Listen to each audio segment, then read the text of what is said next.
guys, what's going on? Carl here from Sled Strength. Today we're just going to go through an in-season training guidelines or keys and principles that you can implement into your training schedule. You can have a look at your own training and make sure that you're ticking these boxes, and if you're not, start to implement them. See, a lot of guys with their training tend to do the same thing they did in the off-season or pre-season, and that just doesn't apply in in-season. So it's a different beast. They'll find themselves sore, fatigued, and actually a higher risk of injury if they continue down that path.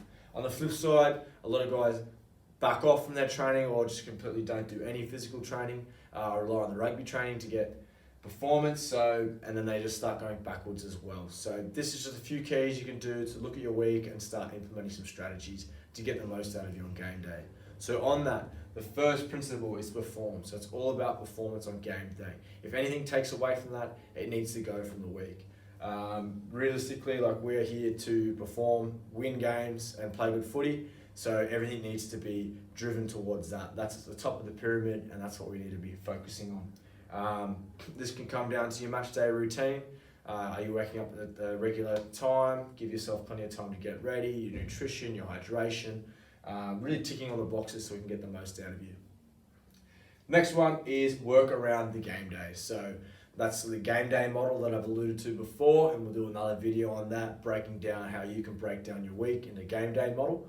But essentially here we're just focusing on the game day, whether that's a Saturday, Sunday, Monday, Tuesday, Wednesday, whatever day you're playing.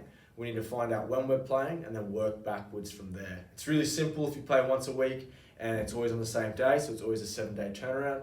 But when you have guys that have different days they play and they might play multiple games a week, using a game day model is really handy, so then we can just figure out, okay, what do we put where to get a little bit of adaptation, or do we need to at all because we're playing so many games of footy. So basing it around the game day is a real big one. Next one is minimum effective dose. So essentially what this means is, what is the least amount of work I can do to get some sort of adaptation.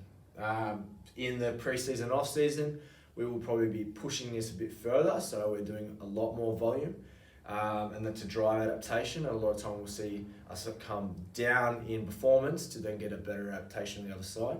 However, in-season, as I said before, it's all about performing on game day, so we want to find the minimum amount of volume, intensity to get adaptation, and then stop there. So then we can still be fresh-ish to do our technical tactical, but also perform on game day. So if we look at like our training residuals, so this is a concept where how long certain training qualities take to start to degrade or go backwards.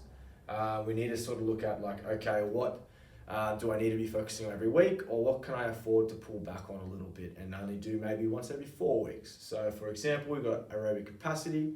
That takes around about 30 days to really start to go backwards.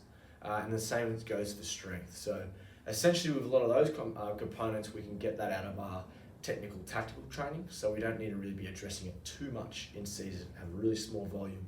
On the flip side, we've got speed. That's about 7 days, and we start to get slower. So we need to make sure we're addressing speed every 7 days.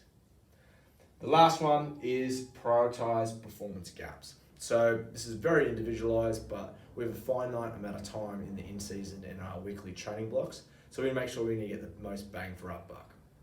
So this could be skills, it could be speed, power, it could be conditioning, it could be you're too small, it could be a technical tactical, whatever it might be.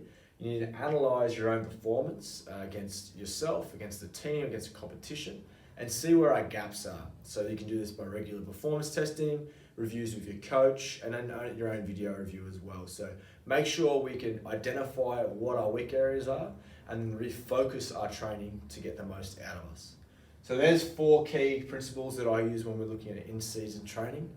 If you have any more questions around that, make sure you drop in the comments below and I'll be happy to answer them for you. Cheers.